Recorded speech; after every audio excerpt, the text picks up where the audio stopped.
The conference room on the 47th floor of Sterling Enterprises erupted into chaos at 4:15 on a Thursday afternoon in late The September. projections are in. We need to align Emma on this Sterling, strategy. 7 years As you can old, see, the and growth dressed in a trajectory navy supports pinafore that cost more than most Please, you families need to spend leave on now. groceries It's in a not month, safe here. hurled a laptop across the polished mahogany table. The device cartwheeled through the air, scattering quarterly reports and psychological assessments like shrapnel before slamming into the floor-to-ceiling window that overlooked Midtown Manhattan. The glass held. The child psychologist, Dr. Jennifer Hayes, credentials from Johns Hopkins, 15 years specializing in pediatric trauma, did not. The woman backed toward the door, clutching her leather briefcase against her chest like a shield. Emma's small face twisted with fury that seemed too large for her frame, too ancient for her age. The words tore out of her throat, raw and accusing. "You don't understand anything!" Dr. Hayes fumbled for the door handle. Her expensive silk blouse had a coffee stain on the collar from when Emma had knocked the cup over 20 minutes into their session. The 7th specialist in 3 months. The fastest to flee. Catherine Sterling stood motionless by the window, her Armani suit a study in architectural precision, every seam sharp enough to draw blood. Only her eyes betrayed her, exhausted, desperate, failing. The September sun caught the skyline beyond the glass, painting steel towers in amber light that did nothing to warm the space between mother and daughter. When Dr. Hayes escaped into the hallway, Catherine whispered to the empty air, "Can no one handle this child?" The question hung unanswered in a room designed for billion-dollar decisions, now littered with the wreckage of one 7-year-old's grief. 3 months, 7 specialists, 0 progress. Catherine's reflection in the window showed a woman who could navigate hostile takeovers and board revolts with surgical precision, yet stood paralyzed before her own daughter's pain. 43 floors below, in the janitor's break room tucked between the loading docks and the building's mechanical heart, Michael Brooks cradled his daughter against his chest. Grace, 7 years old with honey-brown hair that caught light like her mother's once had, pressed her ear against his sternum as he hummed a lullaby his late wife used to sing. The melody drifted through the ventilation system, soft and warm as candlelight against the building's steel bones. His voice carried up through ductwork and concrete, riding currents of recycled air through spaces the architects never intended for human warmth. Upstairs, in that devastated conference room, Emma Sterling's head lifted. Her tears stopped mid-track down her cheeks. For the first time in the 93 days since her father's plane went down over the Atlantic, something reached through the wall she'd built around her heart. Michael Brooks's mornings began in a cramped apartment in Jackson Heights, Queens, where the radiator clanged like a prisoner beating bars, and the neighbors argued through walls so thin he knew their grievances better than his own. The alarm pulled him from dreams at 5:30, dreams where Sarah still sang and Grace still had a mother, and his hands created music instead of pushing mops across marble that cost more per square foot than he made in a month.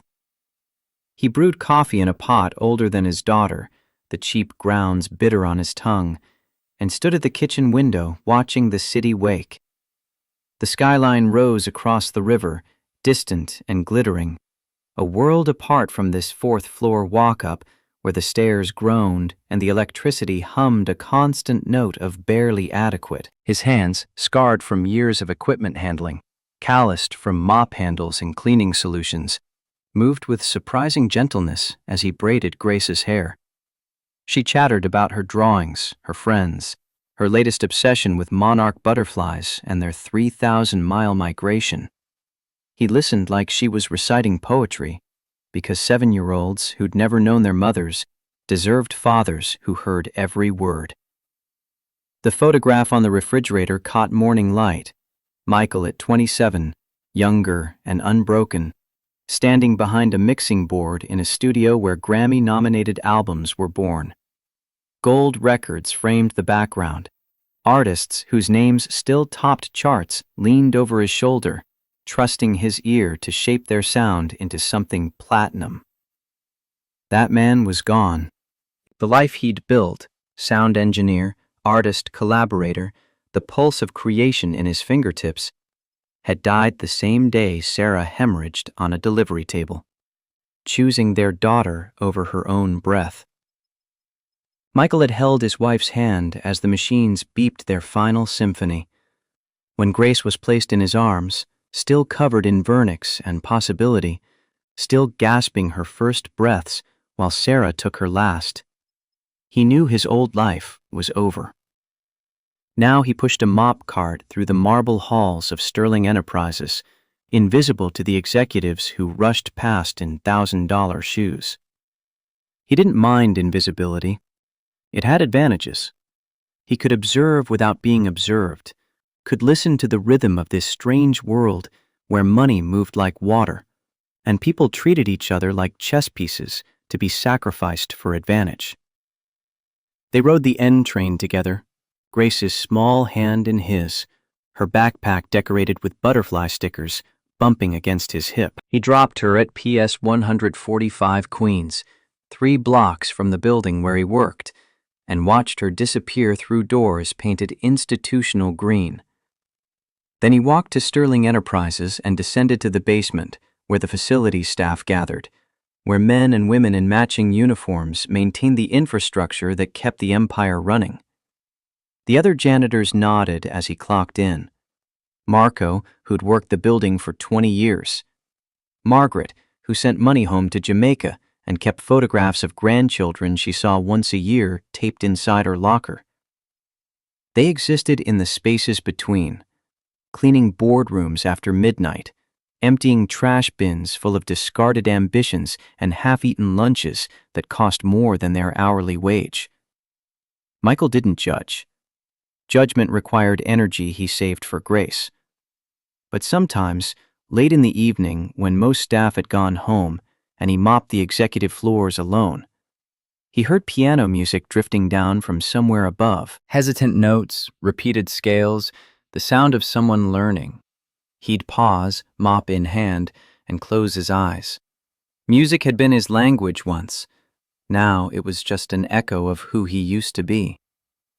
Catherine Sterling's mornings began in a penthouse overlooking Central Park, where silence was purchased by the square foot and maintained by staff who knew better than to speak unless spoken to. She woke at 5 without an alarm, her body conditioned by years of discipline to function on minimal sleep. 4 miles on a treadmill that cost more than most cars, her reflection multiplied in floor-to-ceiling mirrors that showed a woman who'd weaponized her own biology. Excellent bone structure from her mother's side, disciplined eating, strategic investments in skincare and dermatology. 33 years old, but could pass for 26. Beautiful, successful, absolutely alone.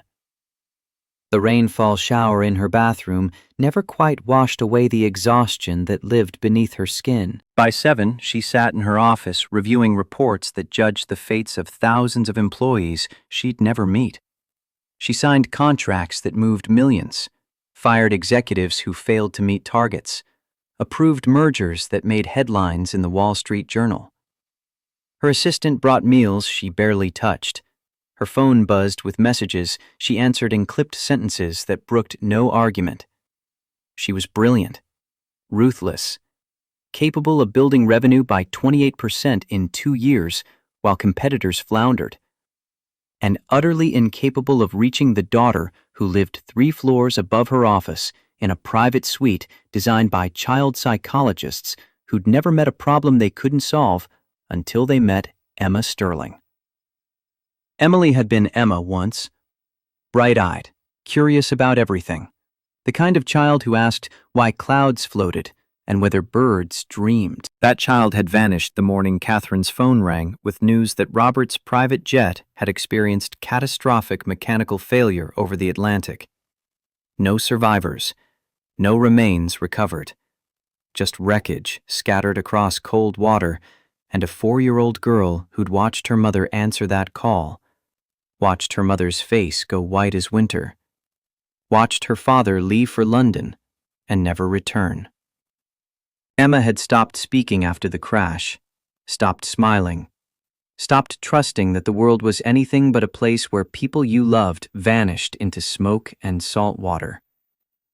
Catherine had hired the best trauma specialists money could reach, therapists trained in Switzerland, nannies with credentials that read like doctoral dissertations, child psychologists from Johns Hopkins, Yale, the Tavistock Clinic in London. Emma had outlasted them all. She threw tantrums that left rooms destroyed, locked herself in closets for hours, stared at adults with eyes that saw through their practiced compassion to the fear underneath, the fear that this child was broken beyond fixing. The latest specialist had lasted exactly 47 minutes before fleeing. The two worlds existed in the same building, but might as well have been on different planets. Michael mopped the lower floors where paralegals worked late and interns fetched coffee for partners who'd forgotten their names. He emptied trash bins full of discarded dreams, rejected proposals, printed emails announcing layoffs, half-eaten lunches from restaurants he couldn't afford. The waste spoke volumes about the people who generated it, their casual relationship with excess. Catherine, meanwhile, watched her employees through security monitors, a habit born from corporate paranoia and personal loneliness. The cameras covered every floor, every corridor, blind spots eliminated by consultants who charged 6 figures for security audits. One evening, while reviewing footage, ostensibly checking protocols, actually avoiding the empty penthouse where Emma refused to eat dinner, she saw him, the janitor with the kind face, kneeling beside his daughter in the lobby, helping her tie her shoe. The little girl laughed at something he said, threw her arms around his neck with unself-conscious joy. Catherine felt something crack inside her chest, a fissure in the ice she'd built around herself since Robert died. It had been so long since Emma had laughed like that, so long since Catherine had felt anything but the dull ache of inadequacy. She didn't know his name, didn't know his story, but she watched him walk away hand in hand with his daughter and felt the weight of everything she'd lost pressing against her ribs like a physical thing. The afternoon it happened, Emma had been particularly difficult. She'd refused her tutoring session with the Mandarin instructor, thrown her lunch, organic quinoa and grilled salmon prepared by a private chef, against the wall of her suite, leaving an orange stain on wallpaper that cost $200 per roll. Screamed at the nanny until the woman quit on the spot, the 5th in as many weeks to surrender.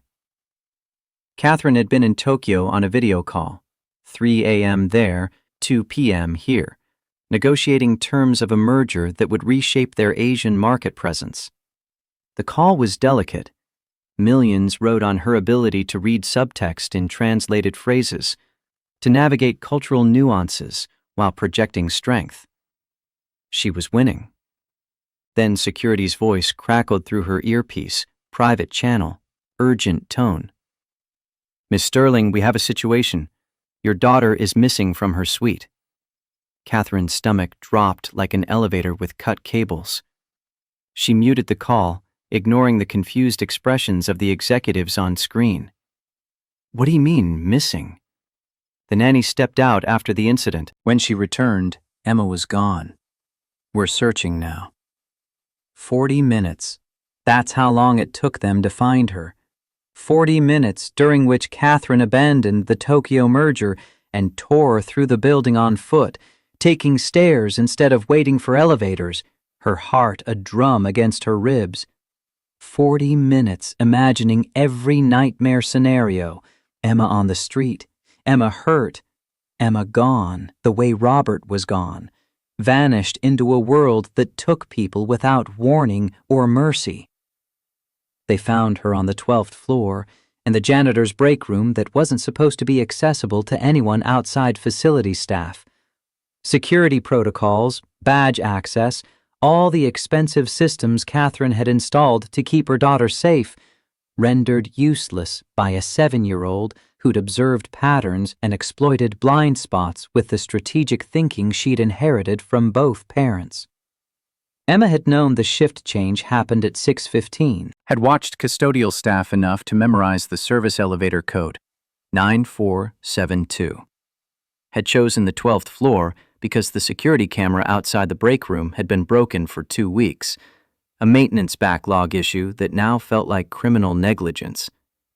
She'd slipped through the gaps in their expensive net with the ease of water finding cracks. Michael had been organizing cleaning supplies when the door burst open.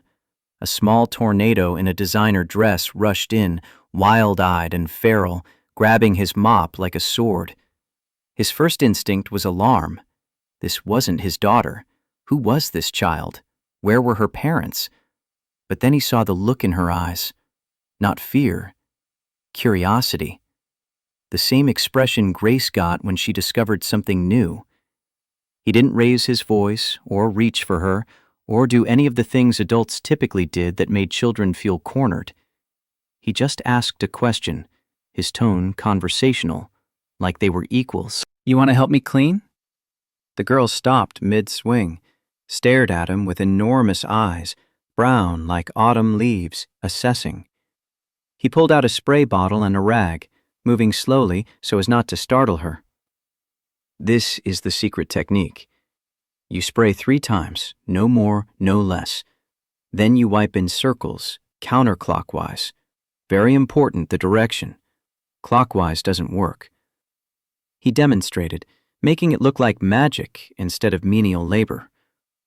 The girl took the rag, sprayed exactly 3 times, the sound sharp in the quiet room, wiped in careful circles, her movements deliberate. For the first time in months, though Michael didn't know this yet, she was following directions, not because she was forced to, but because someone had made it sound like an adventure rather than a chore. Michael heated water in the break room microwave, mixed in cocoa powder and a splash of vanilla extract the way Sarah used to make it. Muscle memory, following a recipe his hands knew better than his head. He handed the mug to the girl, who wrapped small fingers around it like it was treasure. Then he did what he did best with Grace. He talked. Not at her, not down to her, just talked. About his daughter, their morning routine, the book about monarch butterflies they were reading together. How the butterflies flew 3,000 miles, guided by instincts they didn't understand, but trusted anyway. The girl listened, perched on a folding chair, her legs swinging, a tiny smile playing at the corners of her mouth. When Catherine found them 20 minutes later, she was prepared to unleash fury. She'd run from the elevator, her heels striking the floor like gunshots, her breath short from stares and fear. But when she burst through the break room door, the words died in her throat. Emma was leaning against the janitor's shoulder, holding a mug of cocoa, telling him about the piano piece she'd been practicing. Her voice was soft but clear, her expression peaceful in a way Catherine hadn't seen since before the crash. The janitor looked up, saw the CEO, and understood immediately. His expression shifted, not fear, not deference, just recognition of the moment's fragility. He gently shifted Emma upright, his voice kind. "Someone's here to take you home." Emma's face closed like a door slamming shut. Catherine felt the familiar knife of failure twist in her gut. But something had changed. Emma looked back at the janitor as Catherine led her away, and that look said everything. She'd found something in that break room that all the money and expertise in the world hadn't provided. That night, Catherine couldn't sleep. At 2 a.m., she sat in her office and pulled up the security footage from the break room, watched the entire encounter frame by frame. watched this stranger, this janitor whose name she didn't even know, treat her daughter like a person rather than a problem. Watched Emma respond with trust instead of terror, and Catherine, who hadn't cried since Robert's funeral, who prided herself on emotional control that could freeze nitrogen, sat alone in her glass tower and wept. The next day she did something unprecedented. She went to the basement level where the facilities staff gathered, a place she'd never visited in 8 years of running this company. Found him refilling his cleaning cart, looking tired but content. When she spoke, her voice came out harsher than intended, the CEO tone she couldn't quite turn off even when she wanted to. "I need to speak with you." He followed her to a small conference room, standing rather than sitting, maintaining the invisible line between employer and employee. Catherine got straight to the point because that's what she did, had always done, the only way she knew how to operate. "My daughter only talks to you. I don't understand why, but I'm offering you a temporary position. Help her communicate. Spend time with her. Just be whatever it is you were yesterday. I'll triple your current salary." Michael was quiet for a long moment. She watched calculations run behind his eyes. Not greed, something more complex. When he spoke, his voice was steady. "With respect, ma'am, you can't buy what your daughter needs." Catherine's jaw tightened. The refusal stung more than it should have. Rejection in a form she wasn't accustomed to receiving. She tried again, the only tool she had. "Name your price." "There is no price." He said it simply, without judgment but without surrender. "But if you're asking me to spend time with your daughter, I'll do it. Not for money. Because no child should feel as alone as she clearly does."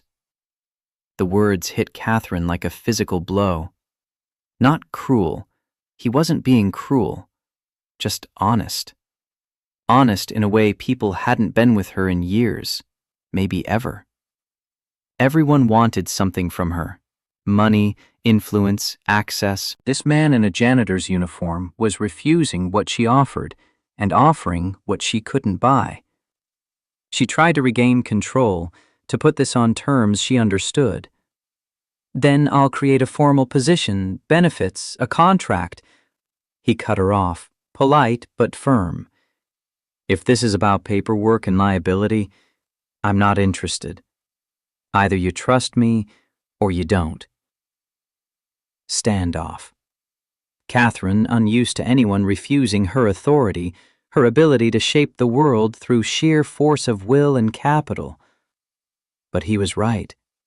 This wasn't something she could contract. It required trust, the one currency she'd spent down to nothing since Robert died. Finally, she nodded. "After your shift ends. 1 hour daily. If Emma's uncomfortable, the arrangement stops." The arrangement caused immediate uproar. Senior executives whispered in elevators, their voices carrying that particular frequency of workplace gossip.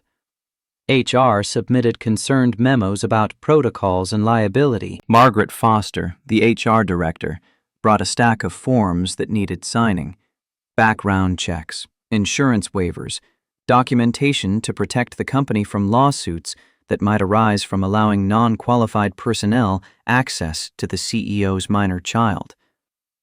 Richard Harrison, senior vice president and heir apparent, who'd been passed over when the board chose Catherine after Robert's death, made his position clear in a meeting with the CFO.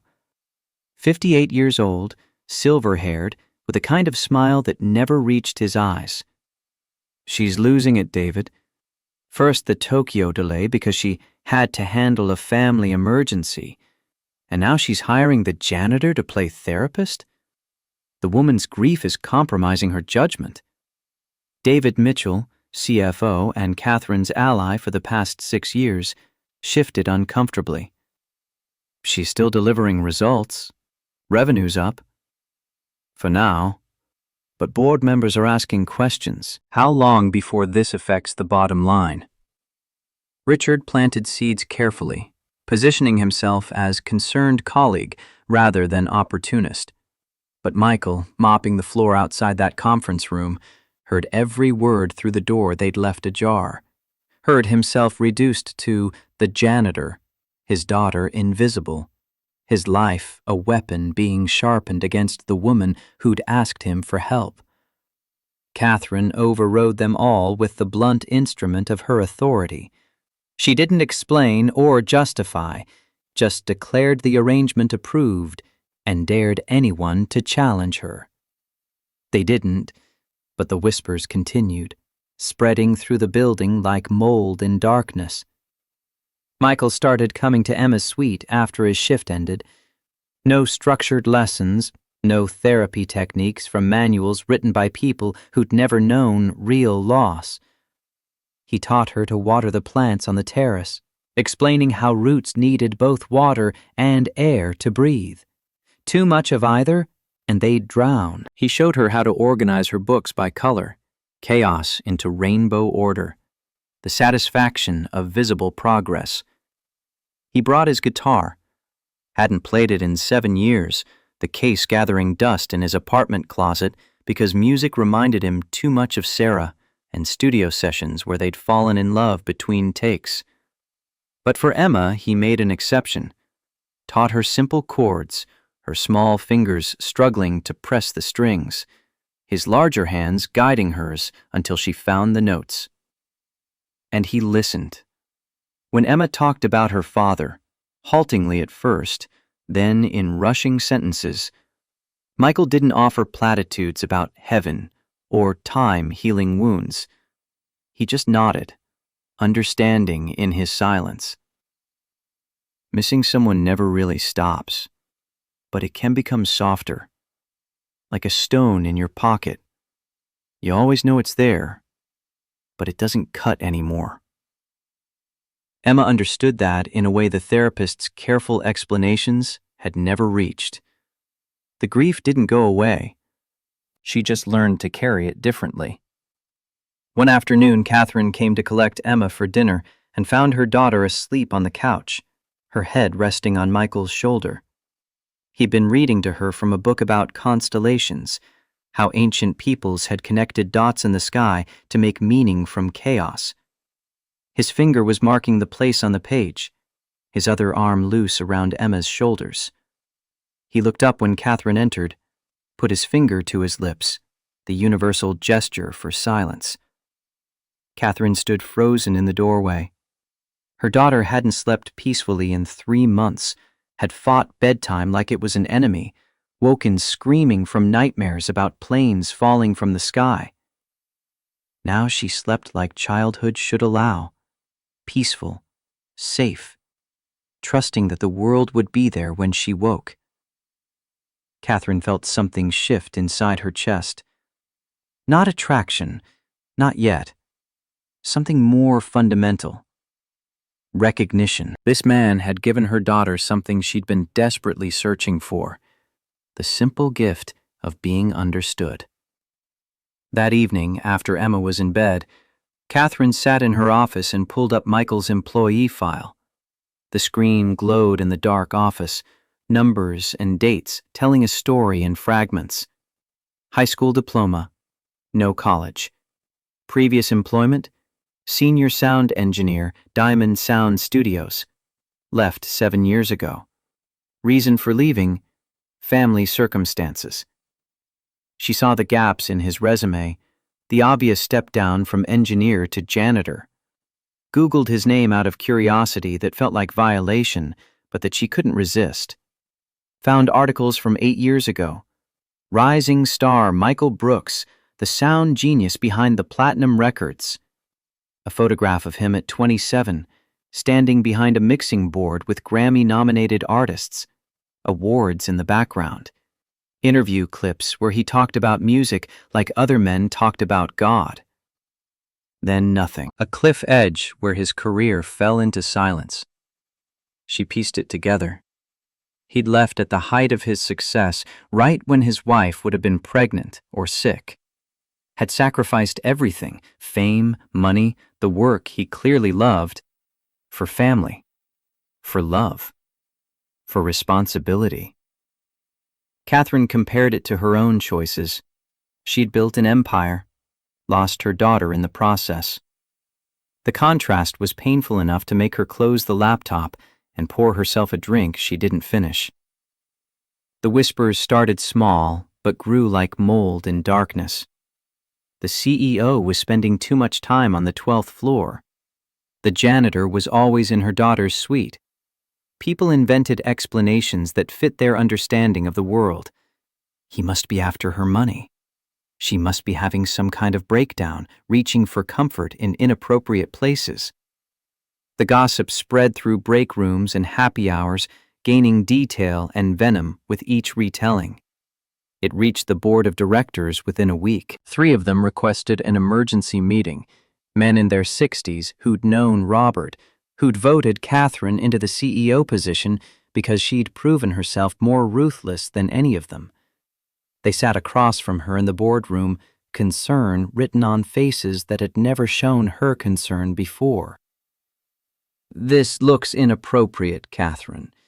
Your judgment may be compromised." Catherine's voice could have frozen nitrogen.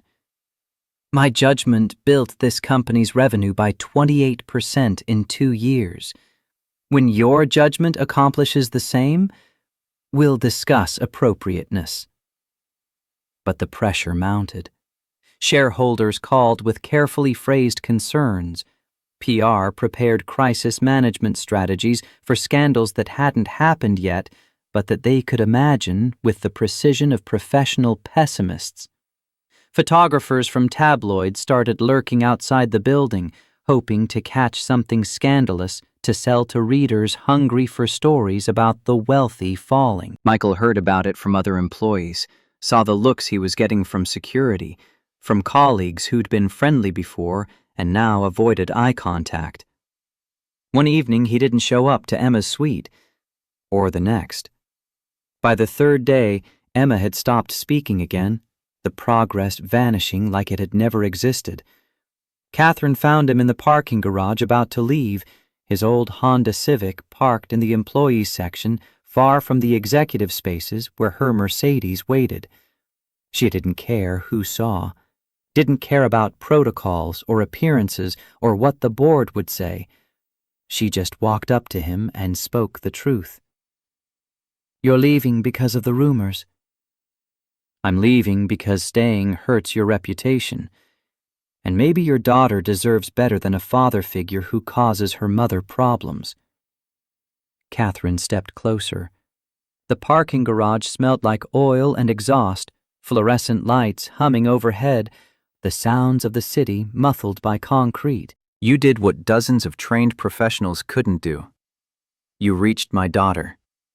Don't you dare walk away because some bitter people can't understand that." Her voice cracked on the last word. Michael looked at her and saw past the designer clothes and the authority to the desperate mother underneath, the woman who'd built walls so high she'd trapped herself inside them. "Please. She needs you." The last 2 words cost her everything. Catherine Sterling, who'd built an empire on never showing weakness, was begging a janitor not to leave. Michael studied her face for a long moment, then nodded. "Okay. I'll stay." The night the storm hit, Emma was already on edge. The weather forecast had predicted severe thunderstorms, high winds, possible flooding. Everyone who worked with Emma knew what that meant. Her father's plane had gone down in a storm. Every crack of thunder was a trigger.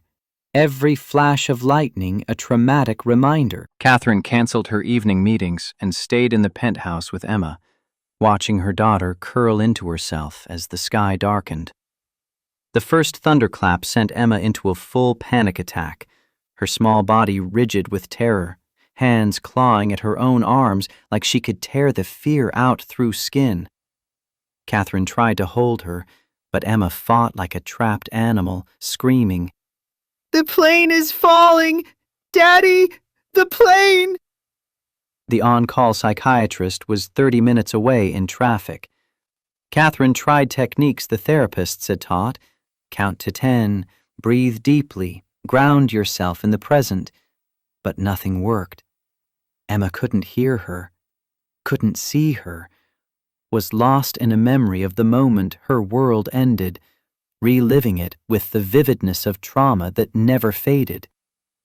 Then Michael appeared in the doorway, soaked from rain, still in his work clothes. He'd been leaving when the storm started, had known what it would do to Emma, and run back. Didn't ask permission, just sat on the floor next to her and started counting. 1, 2, 3, 4. His voice was steady as stone, rhythmic as a heartbeat. Emma's eyes found his through her panic, desperate for an anchor. Breathe in for 4 counts, Emma. Listen to my voice. 1, 2, 3, 4.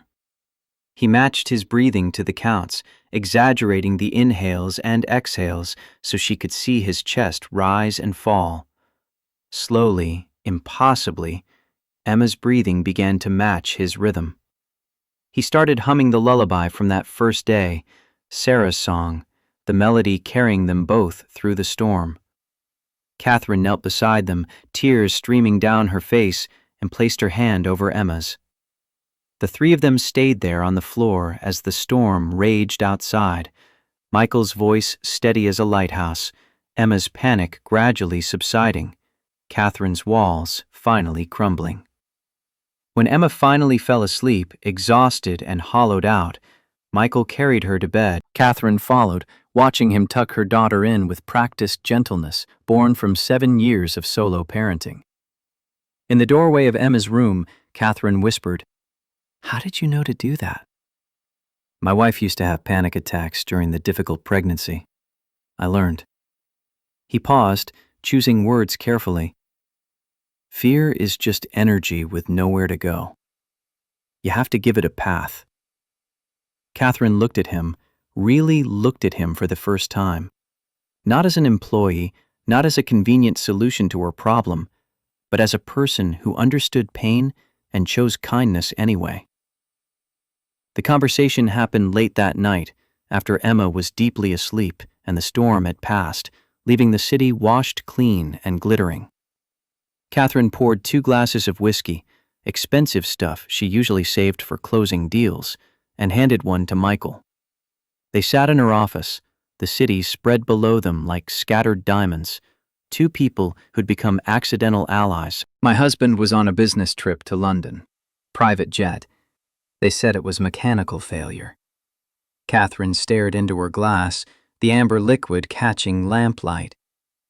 "I've read the reports 100 times, trying to find someone to blame. There was no one.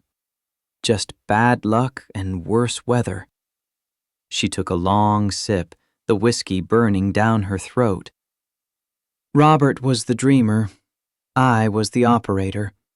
He'd have these wild ideas about charity initiatives and sustainable investing, and I'd figure out how to make them profitable.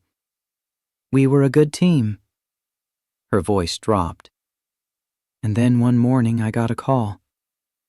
Suddenly I was alone with the 4-year-old who watched her father leave and never saw him come back. Emma used to be so bright, curious about everything. After the crash, it was like someone turned off a light inside her, and I didn't know how to turn it back on."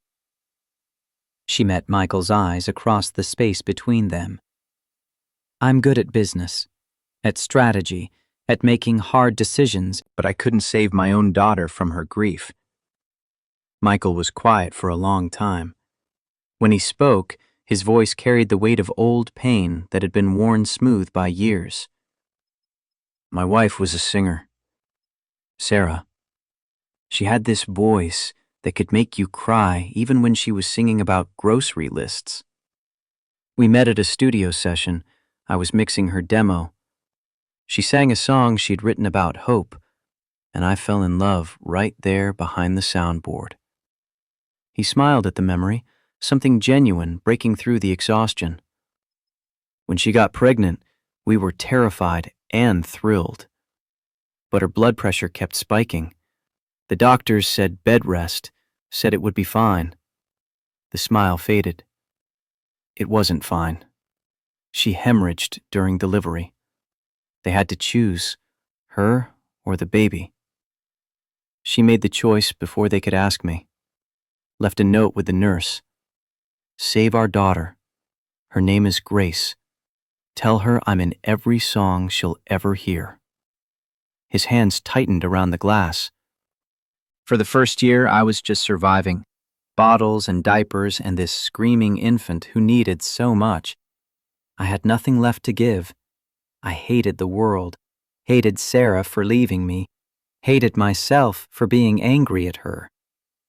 He looked up, meeting Catherine's eyes. But Grace kept growing, kept changing. One day she smiled at me, really smiled, and I understood. Sarah's last gift wasn't just our daughter. It was the choice to keep loving, even when it hurts. Catherine's tears fell openly now, salt tracks down carefully made-up cheeks. I don't know how to do that. I shut down after Robert died. Threw myself into work because numbers don't leave you. Markets don't crash in planes. I thought I was protecting Emma by being strong, but I was just hiding. You're not hiding anymore. Michael's voice was gentle. You're here. You asked for help. That's not weakness. That's love. The words hung between them, profound in their simplicity. Catherine realized she hadn't talked about Robert. Really talked. Not the sanitized version she gave journalists since the funeral. This janitor with kind eyes and calloused hands had given her something she didn't know she needed. Permission to be human again. The silence stretched, comfortable and uncomfortable at once. Outside, the city glittered. Inside, two people sat with their grief between them like a third presence, acknowledged and bearable because shared. Michael stood first, setting down his empty glass. It's late. Grace is with a neighbor. I should go. Catherine stood too, the moment ending but something having shifted between them that neither could name yet. Thank you. For tonight. For Emma. For this. At the door, Michael turned back. Catherine, Miss Sterling, I mean. He fumbled, having used her first name accidentally, the intimacy of the conversation making formal address feel wrong. Catherine is fine. When we're like this. He nodded and left quickly, both of them aware that something had begun that they didn't have words for yet. Catherine stood alone in her office, touching the window where his reflection had been moments before, whispered to the glass. What am I doing? Across the city, Michael sat in a cab with his head in his hands, thinking the same thing. But the next morning, Richard Harrison reviewed the security logs and noted that Michael Brooks had arrived at the executive level at 7:50 p.m. and left at 11:30, made a note in a file he was building, smiled slowly to himself. Interesting. 2 months dissolved into a pattern that felt inevitable, like water finding its level. Michael arrived at the penthouse at 5:30 each evening, Emma waiting by the window, watching for him. Grace visited twice weekly, the girls inseparable within minutes, building elaborate games that spanned days. Catherine found herself extending business dinners to get home earlier, declining invitations that would keep her away past 8 when Michael typically left. The transformation in Emma was undeniable. Full sentences became paragraphs. Laughter returned, tentative at first, then genuine. Piano practice shifted from obligation to joy. But Catherine noticed other changes too. The way she watched Michael's hands demonstrate guitar chords, how her breath caught when he smiled, the hyper-awareness of his presence that had nothing to do with gratitude. Michael still worked his janitor shift, 6 a.m. to 3 p.m., arriving at the penthouse exhausted, but never showing it to Emma. Catherine had offered 3 times to create a formal position with benefits, eliminate the pretense of him mopping floors he was overqualified to clean. Each time, he refused. "I'm not going to be a kept man. I work for my living." The pride in his voice was steel wrapped in velvet, immovable. Catherine recognized it because she carried the same pride, just expressed differently. They were both people who'd built identities on not needing rescue. The office gossip had intensified from whispers to open speculation. Michael's car appeared in the security logs every evening. People noticed the CEO leaving earlier, smiling more, the Ice Queen thawing in ways that made long-time employees exchange significant glances. Margaret from HR submitted another memo about documentation and proper procedures. Richard Harrison collected evidence like a prosecutor building a case. Catherine ignored them all with the blunt force of her authority, but the pressure built like steam in a sealed container. She couldn't sleep one December night, her mind refusing to quiet. At 2 a.m., she opened her laptop and typed Michael's name into Google, telling herself it was due diligence, knowing it was something else. The search results hit her like cold water. YouTube video from 8 years ago. Michael at a Grammy Awards after-party, standing with artists whose albums went platinum. Articles from industry magazines. The sound genius behind the hits. Interview clips where young Michael talked about music with the passion other people reserved for religion. His hands moved as he spoke, shaping sound in the air, explaining how he captured the space between notes where emotion lived. She found their engagement announcement. Michael Brooks and Sarah Chen, her face luminous with joy. Wedding photos on a blog that hadn't been updated in 7 years. Intimate ceremony, both in jeans, guitar and microphone as centerpieces. The last professional mention. Diamond Sound Studios parts ways with Michael Brooks. No explanation, just silence where a career had been. Catherine pieced together what the gaps meant. He'd walked away from Grammy nominations and 6-figure contracts right when Sarah would have gotten sick. Sacrificed everything at the moment most people were reaching their peak. She thought about her own choices, the clients she'd prioritized over Emma's bedtime, the deals closed while missing school events, the empire built on absences. The comparison cut deep enough to draw blood. The next evening, when Michael arrived, Catherine couldn't contain herself. "Why didn't you tell me?" Michael set down the guitar case, wariness entering his expression. "Tell you what?" "That you were famous. That you gave up a Grammy-level career." His face went carefully blank, the kind of blank that meant fury held under tight control. Did you investigate me?" "I Googled you. Public information." "No." His voice was quiet, but hard as diamond. "You dug into my life. This is exactly what I was afraid of." "Afraid of what?" "Being treated like a charity case. Like you need to fix me along with your daughter. I don't need saving, Miss Sterling." The formal address stung more than the anger. Catherine's own temper rose to meet his. "I was trying to understand you. You know everything about me, my husband, my failures as a mother. I know nothing about you except what you choose to share." "That's called boundaries. You don't get to buy access to my past because you're curious." "I wasn't buying anything. God, is that what you think of me? That I commodify everything?" Michael's jaw worked, honesty fighting with restraint. "Don't you?" You tried to triple my salary first day, tried to create a position for me. You solve problems with money because that's the only tool you trust. The accuracy of it landed like a punch. Catherine struck back on instinct. And you solve them with judgment. You walk around here thinking you're morally superior because you're poor and I'm rich. You decided I was a bad mother before you even knew me. The words hung between them, both breathing hard, both recognizing they'd hit truths that couldn't be unsaid. Michael's voice dropped, losing its edge.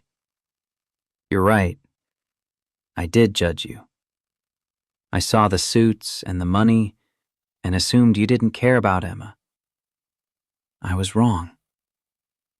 Catherine felt her anger deflate, leaving exhaustion in its wake. And I do try to control things with money. It's what I'm good at. How I feel less helpless. I'm sorry I invaded your privacy. The silence stretched. Michael moved to the window, looking out at the city lights. I left the industry because Sarah needed me. After she died, I couldn't. Music was ours. Playing it felt like moving on without her. Like betrayal. But you played for Emma. Because Emma needed it more than my grief needed protecting. Catherine crossed the room slowly, standing beside him at the window. Their reflections ghosted in the glass, two people trying to bridge a gap wider than money or class. I envy you. The choice you made.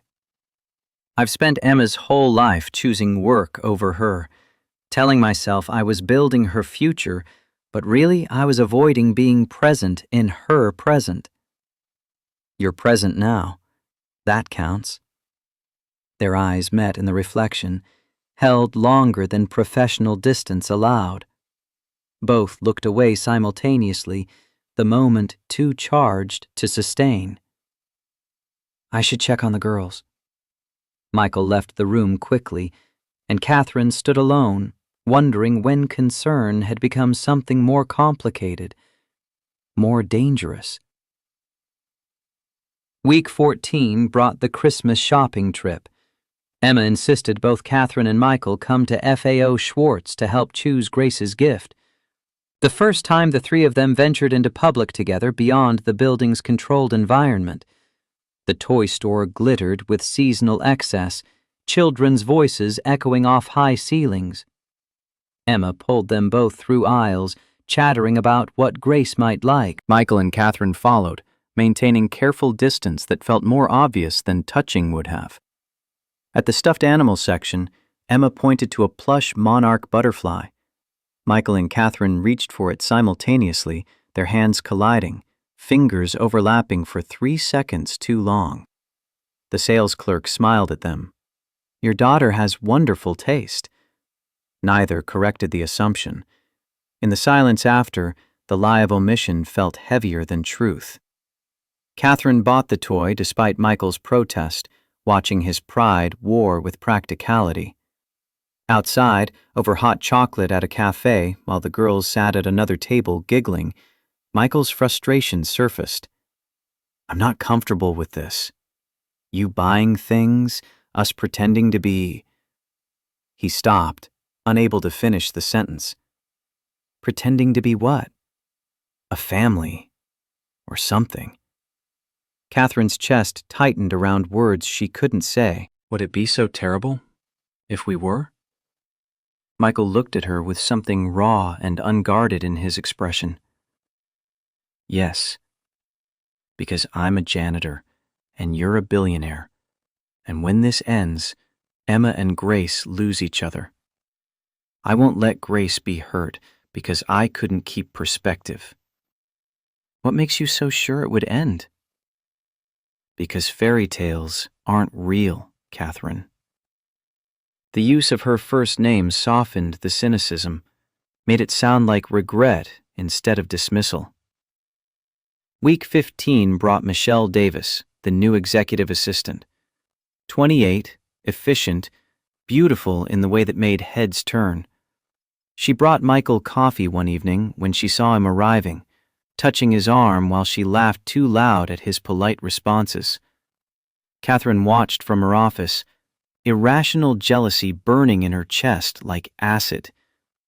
Later, she snapped at Michelle over a minor scheduling issue, her voice cold enough to frost glass.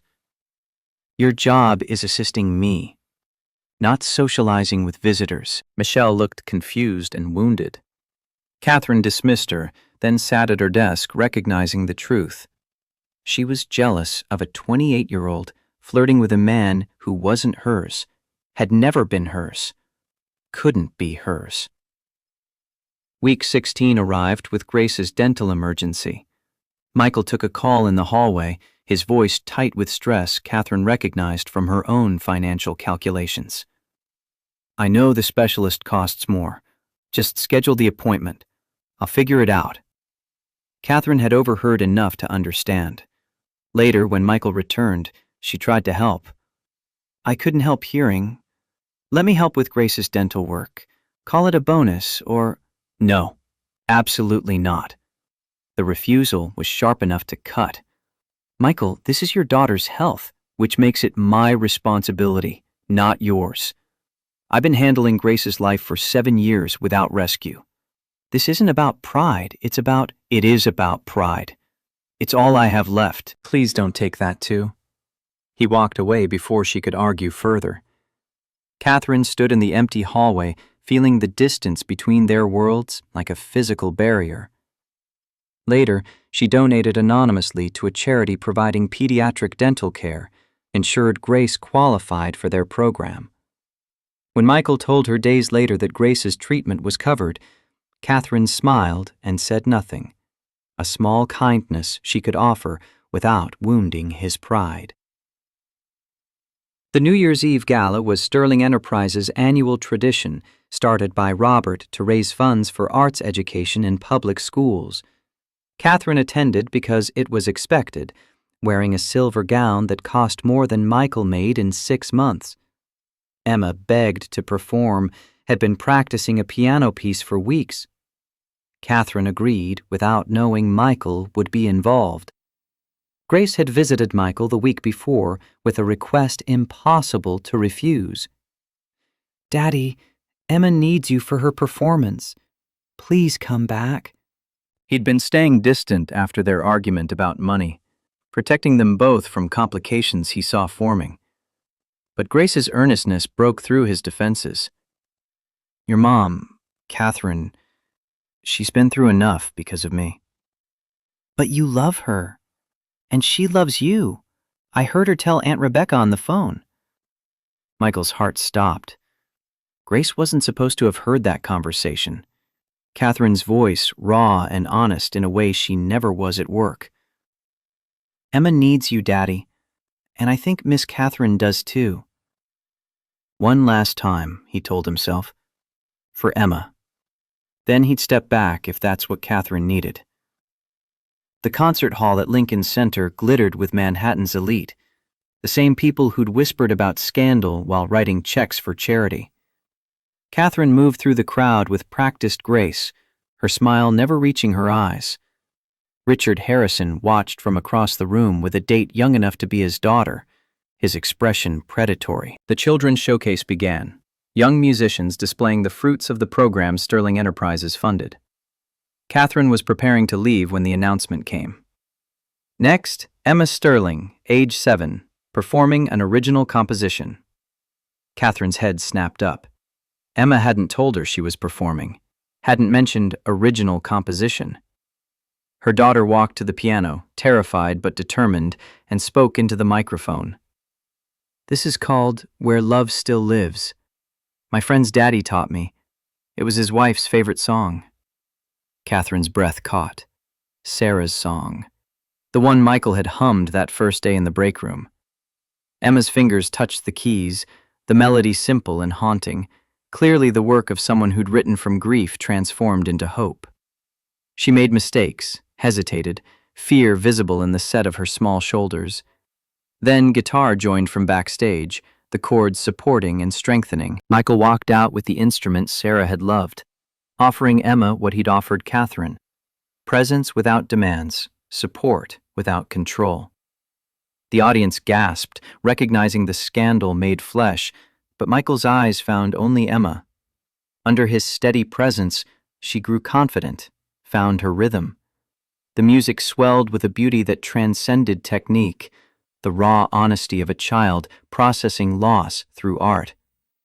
Catherine's tears fell unchecked as Michael shared the most precious piece of his grief to help her daughter heal.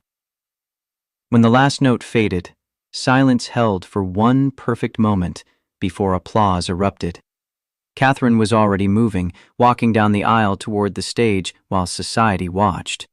She didn't care about protocol or appearances or what the board would say tomorrow. Emma ran to her arms.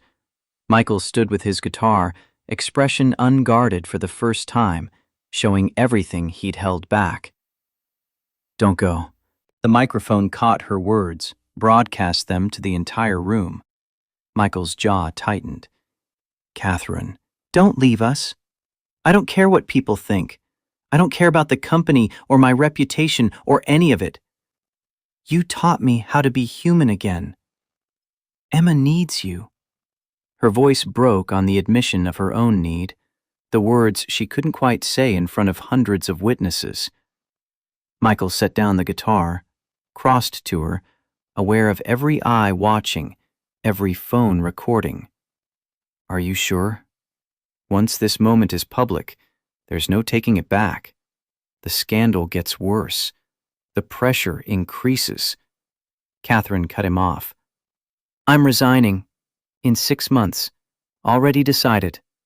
I'm starting Robert's Foundation. Real this time. For kids who lost parents. Life's too short to spend in boardrooms when I could be making real difference."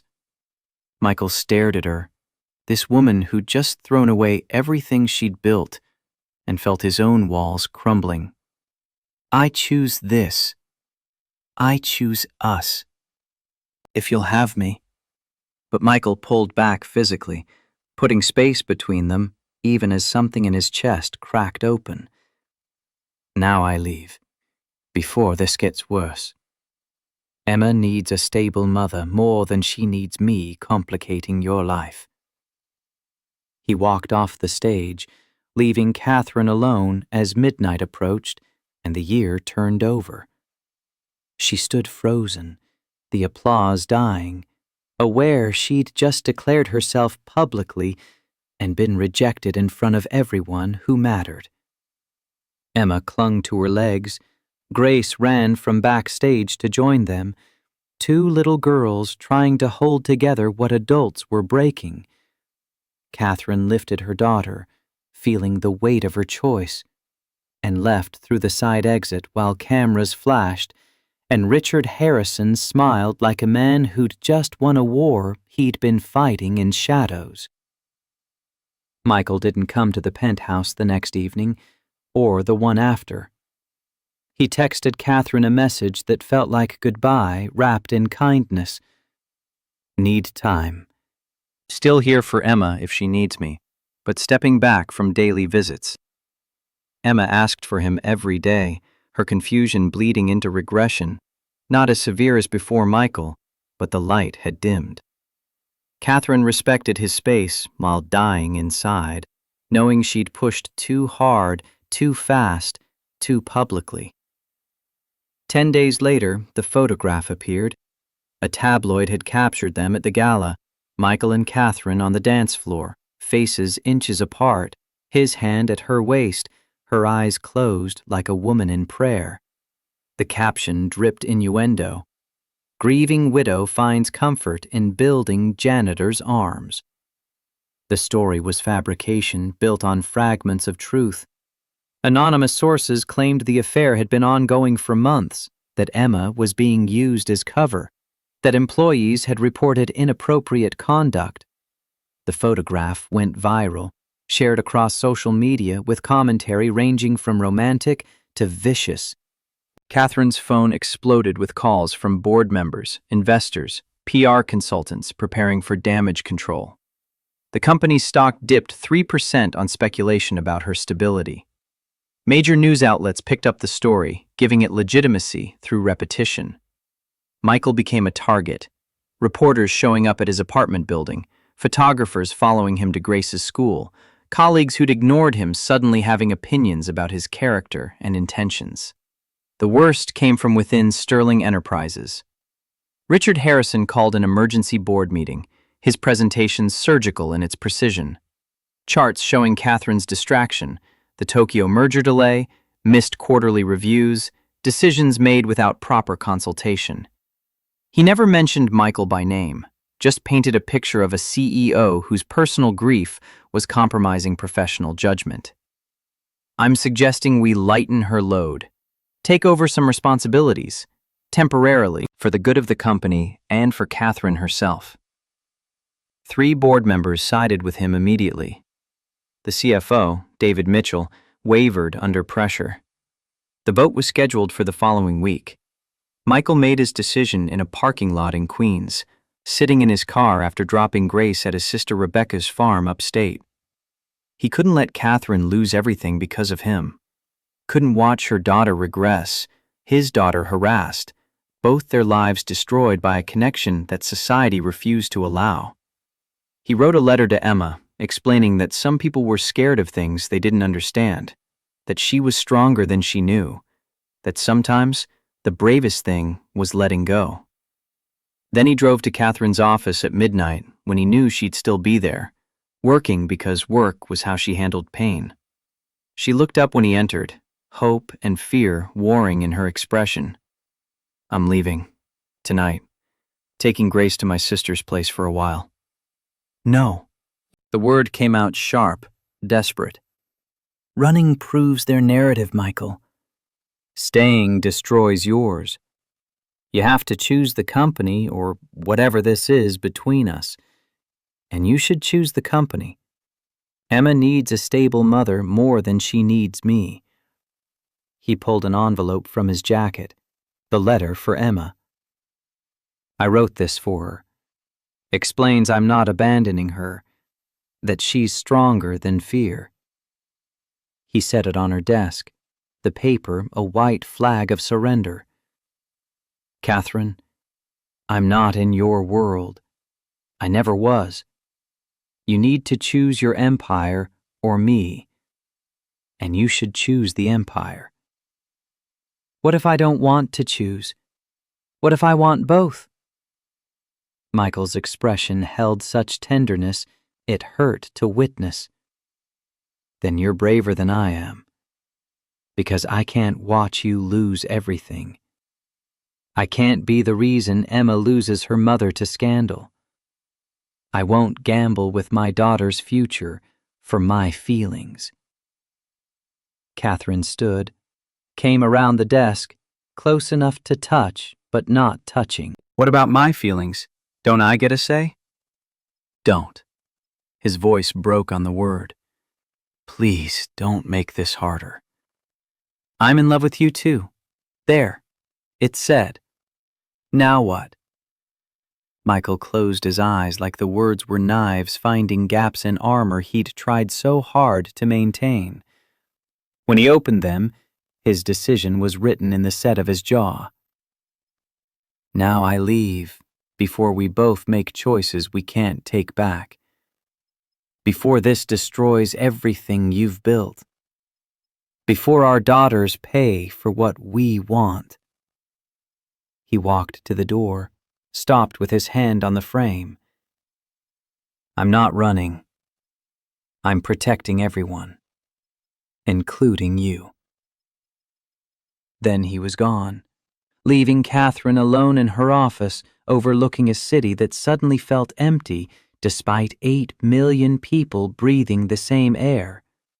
She picked up the envelope, felt the weight of his goodbye, and understood that loving someone sometimes meant letting them make choices that broke your heart. 6 weeks passed like a wound that wouldn't close, each day bleeding into the next with a particular ache of separation chosen for protection rather than indifference.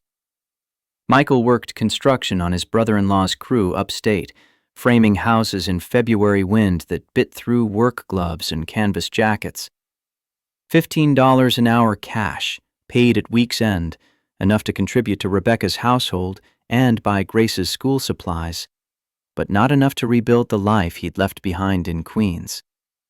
His hands remembered different work, mixing boards and frequency curves, not nail guns and 2x4s. The muscle memory of creation versus the repetitive labor of construction.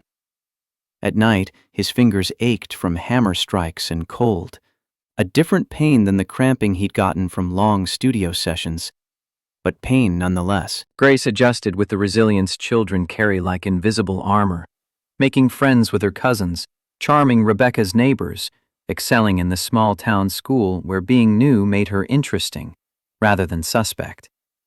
But every morning she asked the same question. "When are we going home, Daddy?"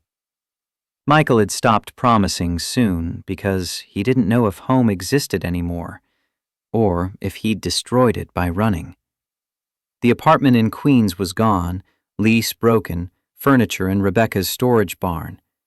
His old life dismantled in the service of protecting Catherine from himself, from the scandal his presence generated, from having to choose between empire and janitor. Rebecca found him on her porch after Grace went to bed, the third consecutive night he'd pulled a beer from the garage refrigerator and stared at fields gone dark under winter constellations. She sat without invitation, 41 years old and carrying the particular wisdom of people who'd survived their own catastrophes and came out wiser rather than bitter. "You're spiraling." "I'm managing." 3 beers on a Tuesday while staring at nothing isn't managing. It's avoiding. Michael took another pull from the bottle, the beer gone warm in his hands, but drinking it was something to do besides think. "She needs to fight for her company, not for me. Emma needs a mother who isn't drowning in scandal I created. Emma needs a mother who's happy. You both deserve that much. And from what Grace tells me about their video chats, Emma's regressing without you." The knowledge sat heavy in Michael's chest. He'd written letters, 2 so far, trying to explain to a 7-year-old why adults made promises they couldn't keep, why sometimes love meant leaving, why the world was complicated in ways that defied the simple logic of a child's heart. The letters felt inadequate even as he mailed them. Rebecca pulled her jacket tighter against the cold. "My ex-husband left when the kids were young. Came back a year later begging forgiveness. You know what changed my mind?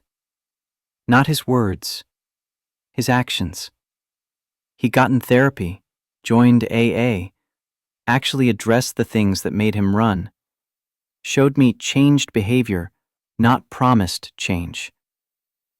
I didn't run because I'm broken. I ran to protect her."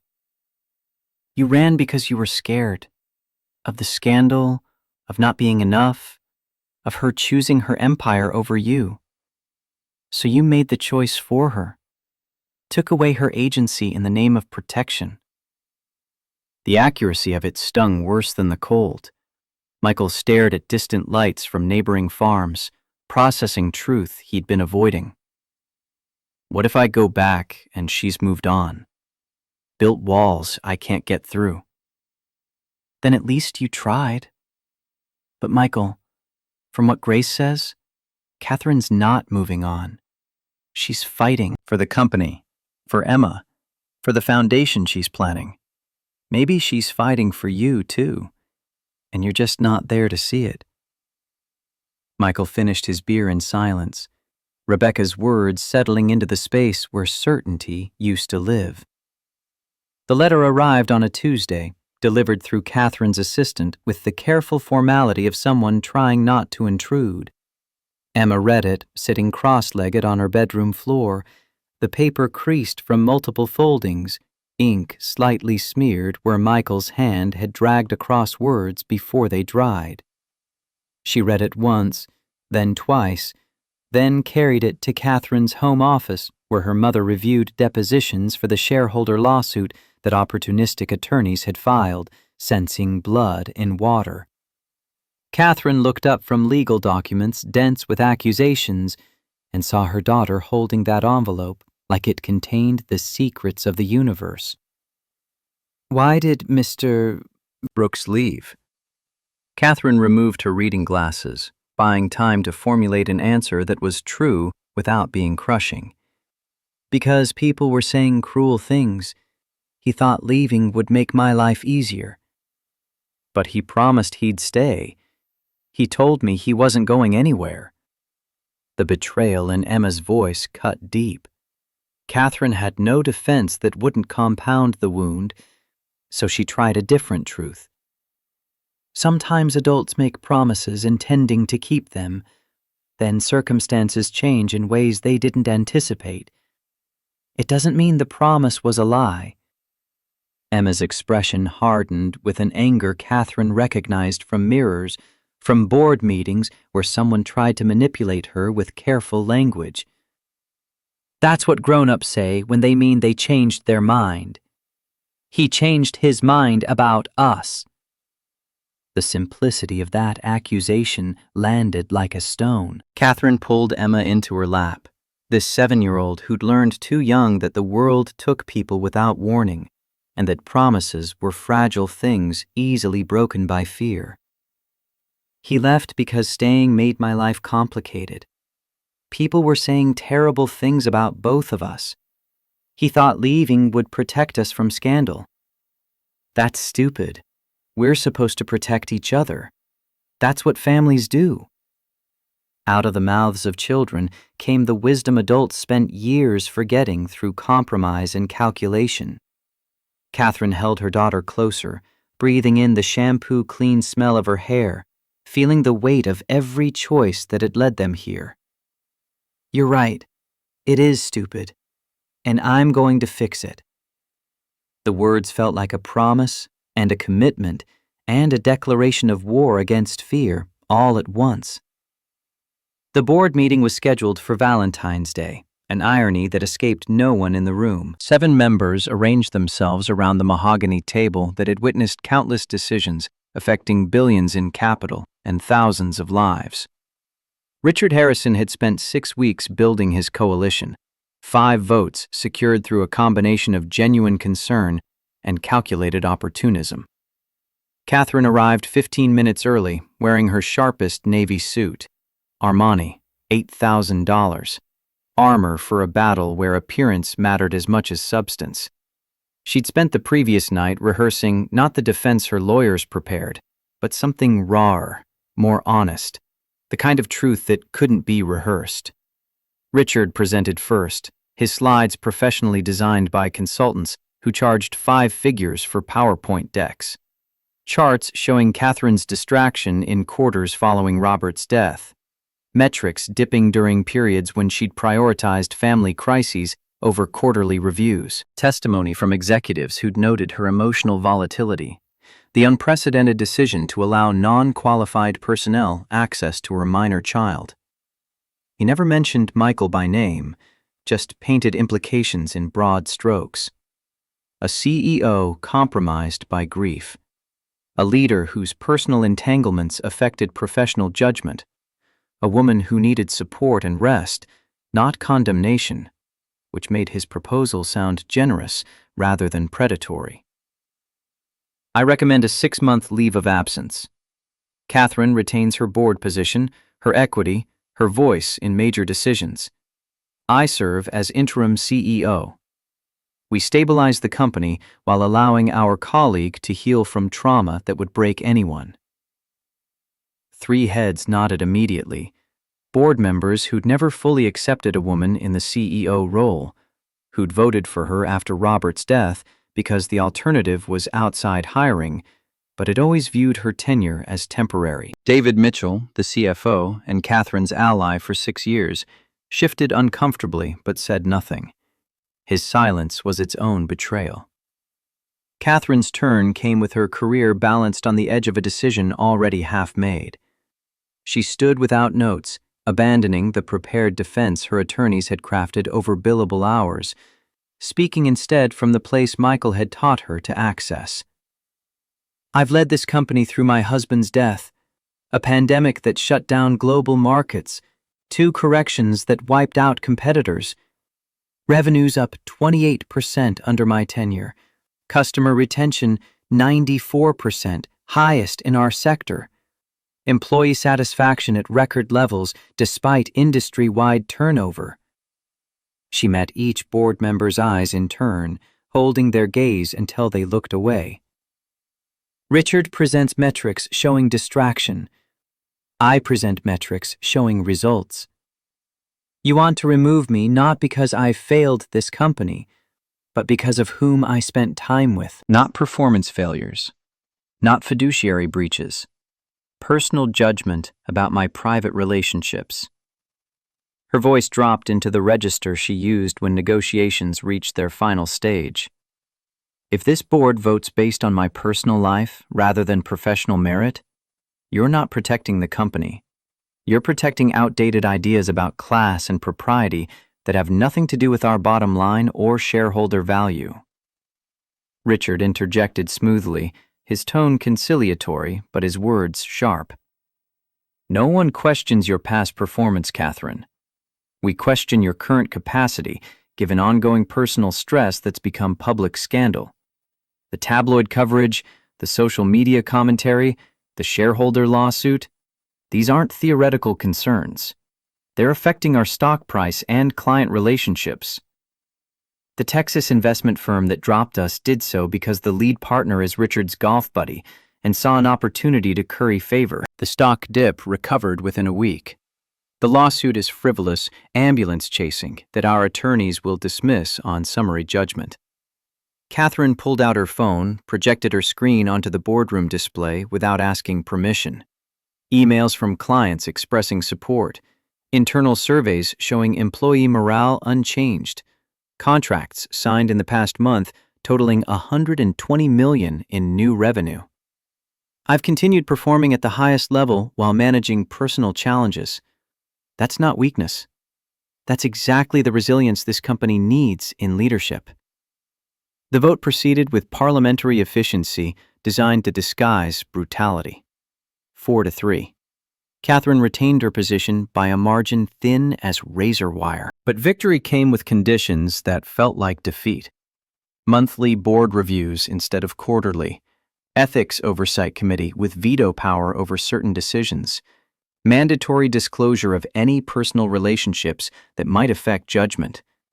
She'd won the battle and lost autonomy. Kept her title while having her authority neutered by men who couldn't forgive her for being human while female, for needing help while powerful, for loving someone their prejudices said she shouldn't. Richard smiled graciously in defeat, already calculating his next move. David Mitchell couldn't meet her eyes when the meeting adjourned.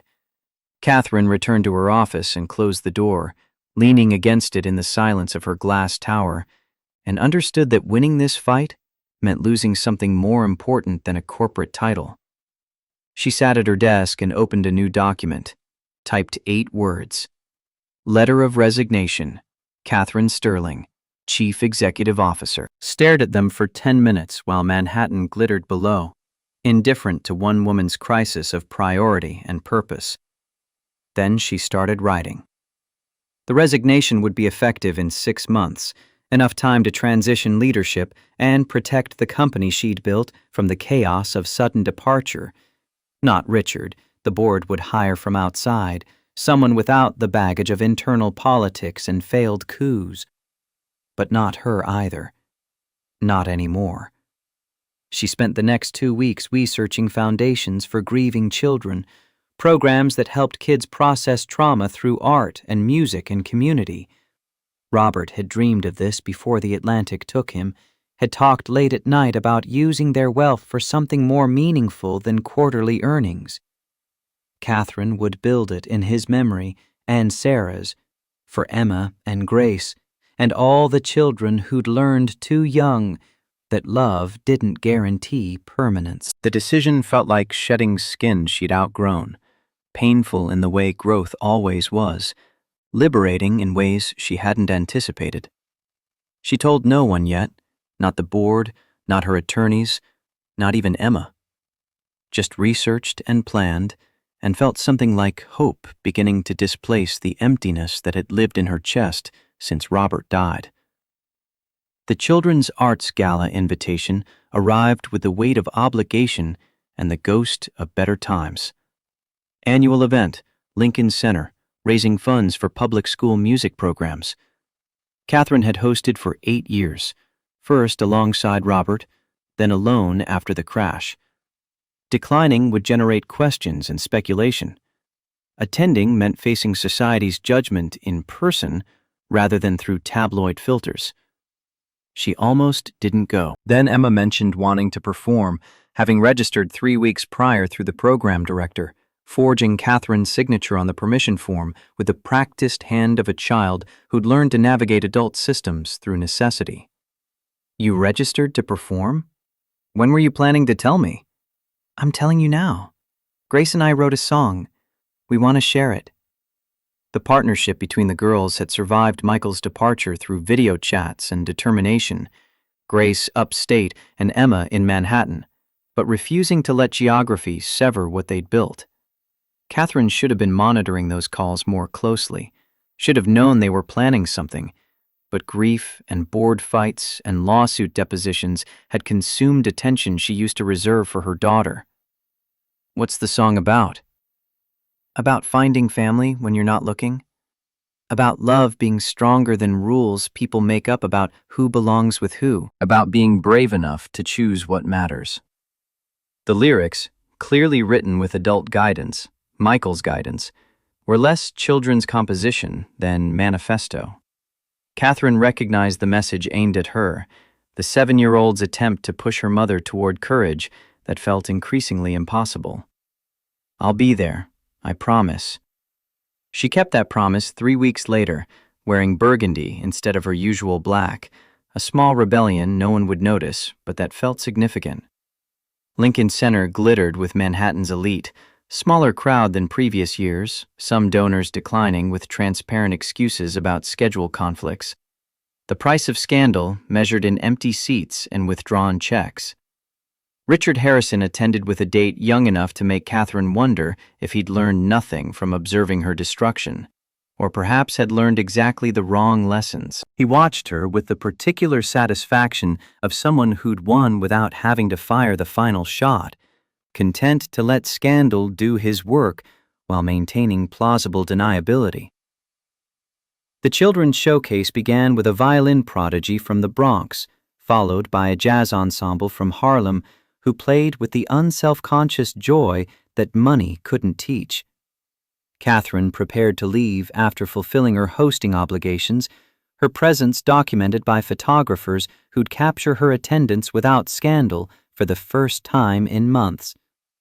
Then the program director approached, concern creasing her professionally pleasant expression. Ms. Sterling, your daughter is our closing performer. I assumed you knew? Catherine's heart kicked against her ribs like something caged, trying to escape. Emma's performing tonight? She registered weeks ago, listed you as guardian approval. Before Catherine could process the implications, the announcement came through speakers designed to fill every corner of the concert hall. Our final performer, Emma Sterling, age 7, presenting an original composition. Catherine's daughter walked onto the stage wearing the navy dress from that first terrible therapy session, altered now to fit her growing frame, transformed from symbol of struggle to declaration of progress. Emma sat at the piano, hands trembling slightly, and spoke into the microphone with a voice that carried despite its softness. This is called Where Love Still Lives. My friend's daddy taught me. It was his wife's favorite song. She died giving birth so my friend could be born. The song is about how sometimes people leave, but the love doesn't. It just finds new places to live, new people to hold it. Catherine's vision blurred. Emma's fingers found the keys. The melody Michael had hummed that first day in the janitor's break room transformed through months of practice and a child's interpretation into something that carried both heartbreak and hope. She played with small mistakes and hesitations, the imperfection making it more honest than any polished performance could achieve. Then guitar joined from the wings, chords wrapping around Emma's melody like arms around a frightened child. Michael walked onto the stage, carrying the instrument Sarah had loved, dressed in slacks and a button-down shirt that weren't quite right for Lincoln Center, but were clearly the best he owned. His eyes found Emma first, steadying her with his presence, then drifted to Catherine in the third row. Everything he'd held back showed in that glance. Loneliness and love and fear that had driven him away, and courage that brought him back. Emma's playing grew stronger with his support, finding confidence she'd lacked alone. The music swelled beyond technical proficiency into raw emotional honesty that commanded attention through vulnerability rather than polish.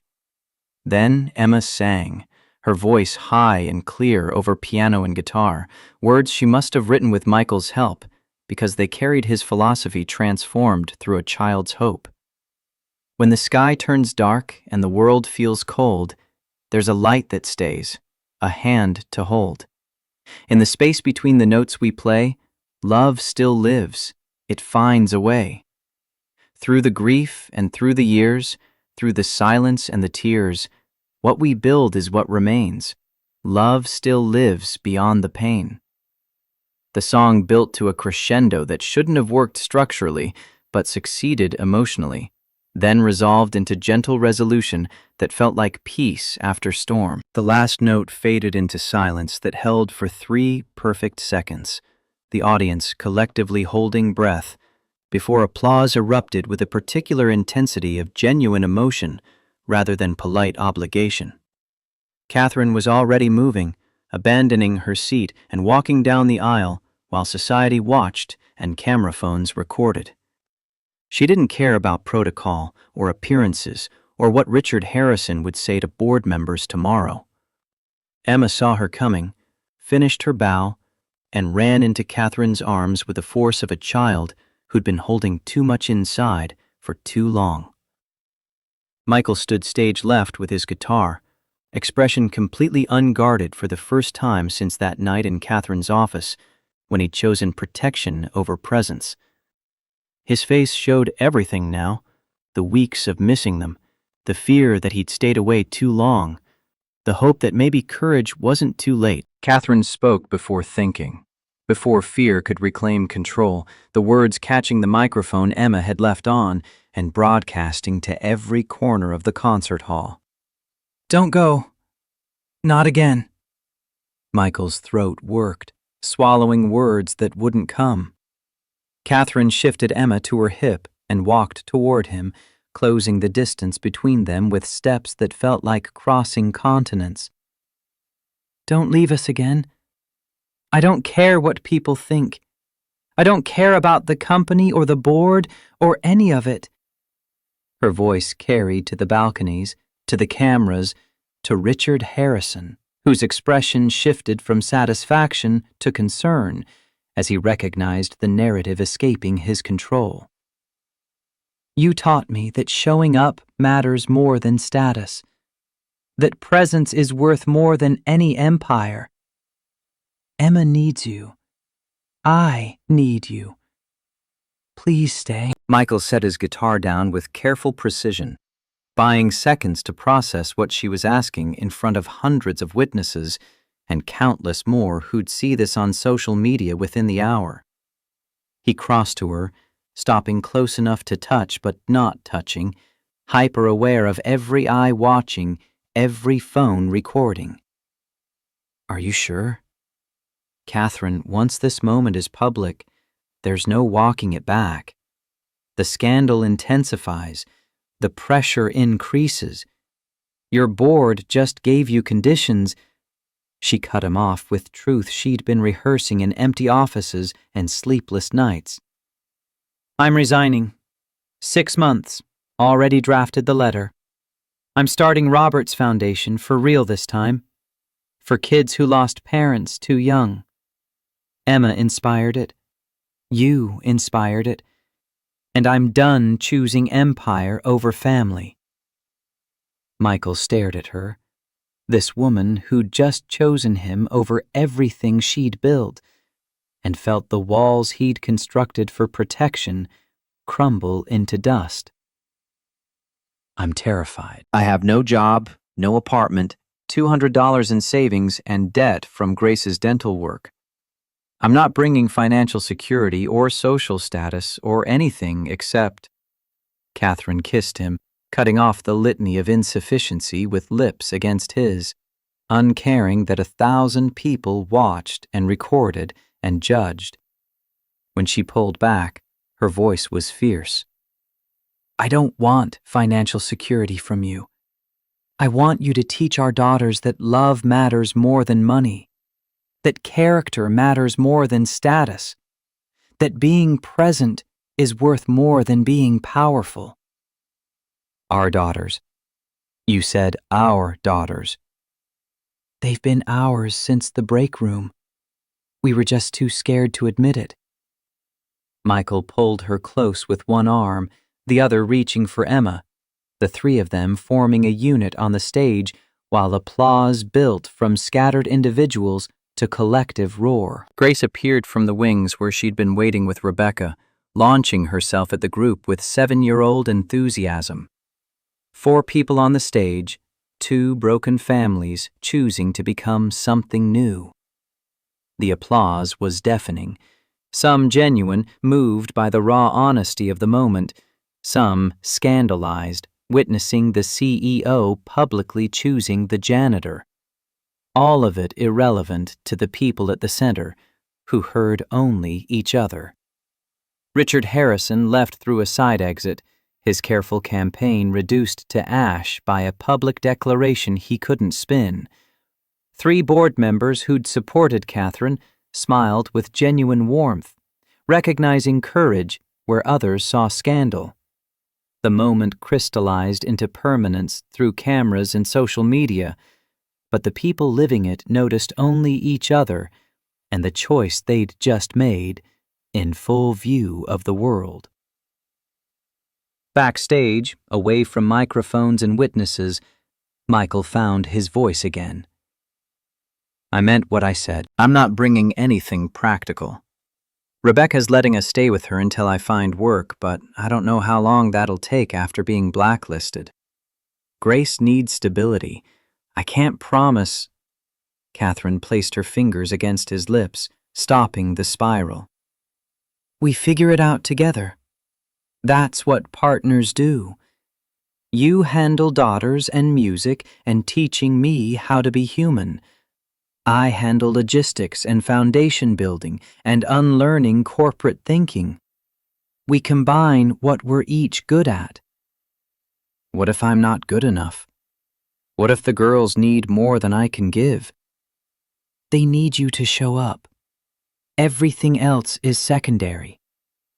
Grace's voice carried from the green room where Rebecca was supervising. Daddy, Emma wants to show me something. Can we go to the roof garden?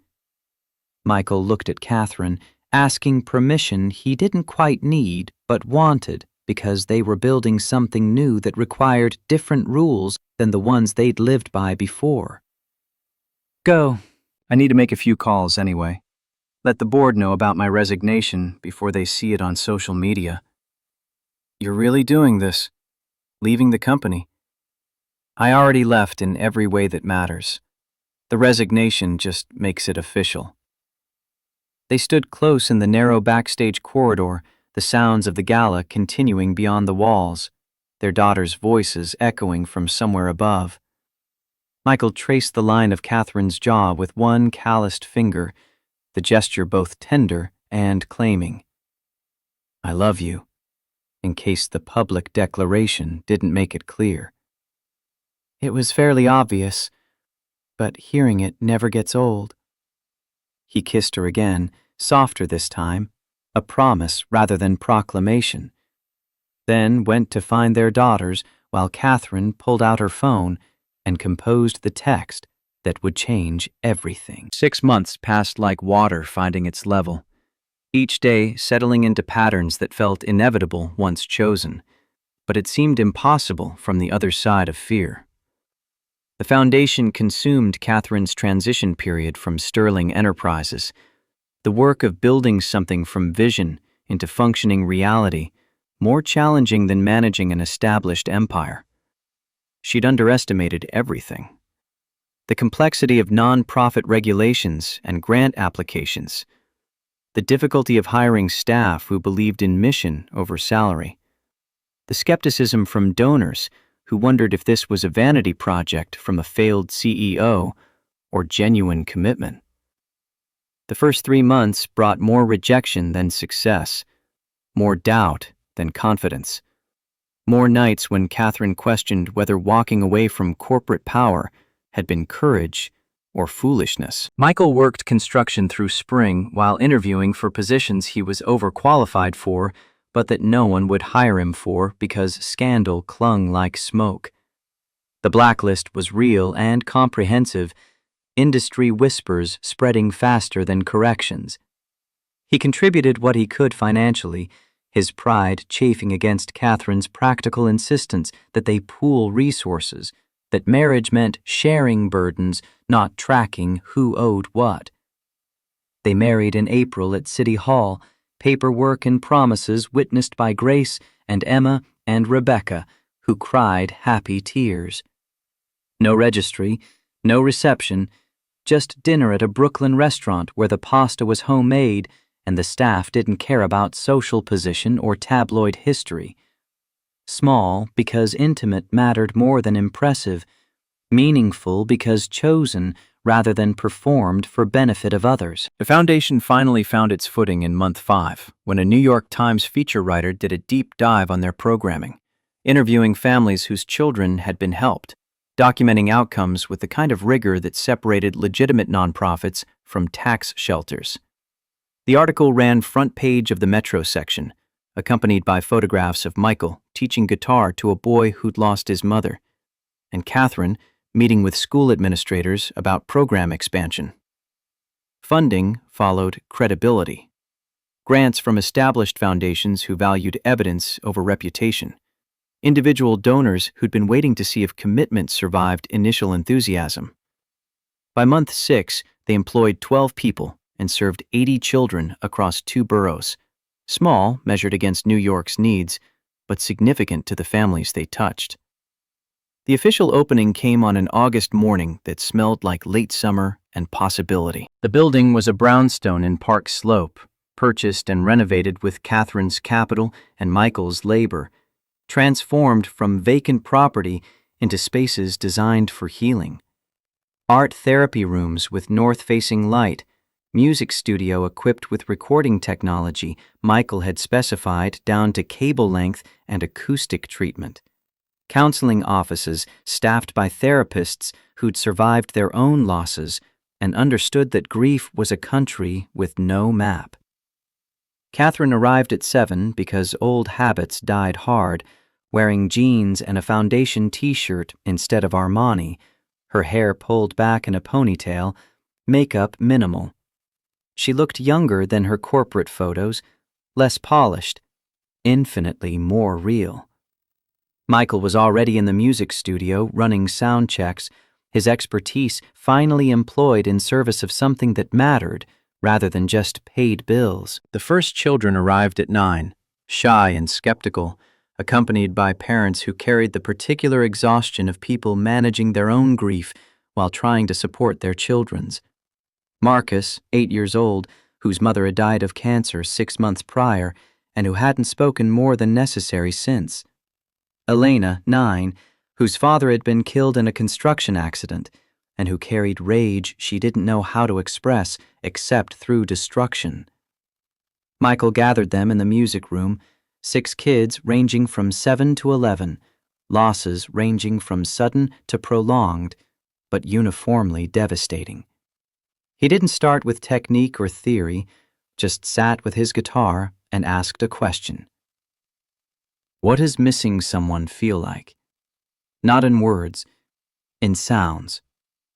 If your grief was music, what would it sound like? The children stared at him like he'd asked them to explain astrophysics. Marcus shook his head. That's stupid. Feelings aren't sounds. Aren't they? What sound does anger make? Elena answered immediately, her voice sharp. Loud, like drums. Good. And sadness? Quiet, like rain. Exactly. So if you miss someone, what's the sound? They thought about it. These children who'd been told to express feelings in words they didn't have, now given permission to express them in music that didn't require vocabulary. Empty. Like when a song ends and there's silence before the next one starts. Michael nodded, fingers finding chords that created space rather than filled it, notes with gaps between them that let silence speak. That's the space we're going to learn to hold, not fill, not fix. Just hold and see what grows there. Catherine watched from the doorway, this man who'd been dismissed as just a janitor teaching children what hundreds of hours of therapy hadn't reached. Her phone buzzed with a text from a major donor interested in funding expansion to the Bronx. She silenced it, choosing presence over productivity in a reversal of every instinct she'd honed across years of corporate climbing. Emma and Grace arrived after school, bursting through the door with a particular energy of 7-year-olds who'd been confined to desks all day and needed to move. They'd performed their song at the Foundation's launch fundraiser the previous week, raising $60,000 from donors who'd come skeptical and left convinced. Now they wanted to teach the other kids, to share what they'd learned about transforming grief into something that could be held and carried, rather than something that held and carried them. Can we show Marcus and Elena our song? Michael looked to Catherine, who nodded. The girls sat at the piano, Emma playing, Grace singing, and performed Where Love Still Lives for an audience of grieving children who recognized themselves in every word. When they finished, Marcus's eyes were wet, but his face had lost some of its hardness. Can I learn that? You can learn to make your own version, the melody that fits your missing. And so the teaching began, Michael guiding small fingers to chords, Catherine working with parents on resources and support, the foundation becoming what they'd envisioned, a place where grief was met with presence rather than platitudes, where children learned they weren't alone in their loss, where healing happened through community rather than isolation. As afternoon dissolved into evening and families departed with promises to return, Catherine found Michael in the music room putting away instruments. He looked tired but satisfied, the exhaustion of meaningful work rather than the depletion of labor for survival. How was it, really? Better than I hoped. Harder than I expected. Those kids have been through hell, and they're so young. But you reached them. I watched Marcus's face during the lesson. That's the first time his mom says he's shown interest in anything since the funeral. Michael wound guitar cables with the practiced efficiency of thousands of repetitions, muscle memory from a life that felt both distant and foundational. One good day doesn't mean we've fixed anything. Grief isn't a problem with a solution. It's a condition you learn to live with. I know, but you're teaching them how. That's more than anyone else has done. He crossed to her, wrapping her in arms that smelled like guitar strings and the particular sweat of physical work. They stood together in the empty studio while Brooklyn moved around them, two people who'd found each other across an impossible distance and chosen to build something meaningful from their combined brokenness. I love you. Our weird, complicated, imperfect life. It's pretty good, isn't it? It's everything I didn't know I needed. Above them, through the brownstone's old windows, Grace and Emma's laughter carried from the roof garden, where Rebecca supervised their play.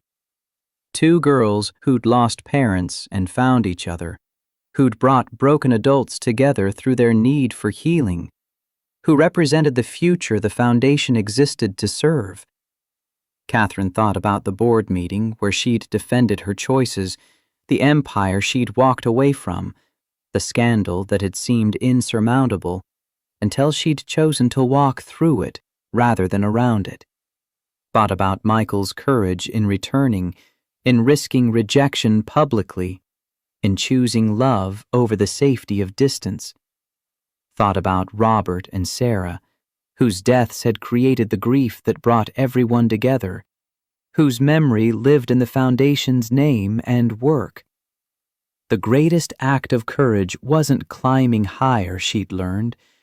It was being willing to meet someone exactly where they were and build something beautiful from there. Not despite the brokenness, but because of it. All the shattered pieces forming something new and stronger for having been broken and choosing to heal together. Michael's phone buzzed. Text from a music school asking if he'd be interested in teaching evening classes. His reputation slowly rebuilding through word of mouth from families whose children he'd helped. Catherine's phone showed an email from a journalist requesting an interview about the foundation's innovative approach. Both notifications representing progress, opportunity, the slow accumulation of credibility earned through consistent showing up. But they ignored the phones, choosing instead to stand together in the studio's fading light, holding each other while their daughters played above and the foundation they'd built prepared to serve children who needed exactly what they'd found: community in grief, hope in presence, and the revolutionary understanding that love survived loss by transforming rather than ending, by finding new vessels to hold it, new hearts willing to risk breaking in service of connection. Outside, Brooklyn prepared for evening. Inside, family built from fragments prepared for tomorrow. And somewhere in the space between what was lost and what was found, love still lived, finding its way forward one choice, one day, one child at a time.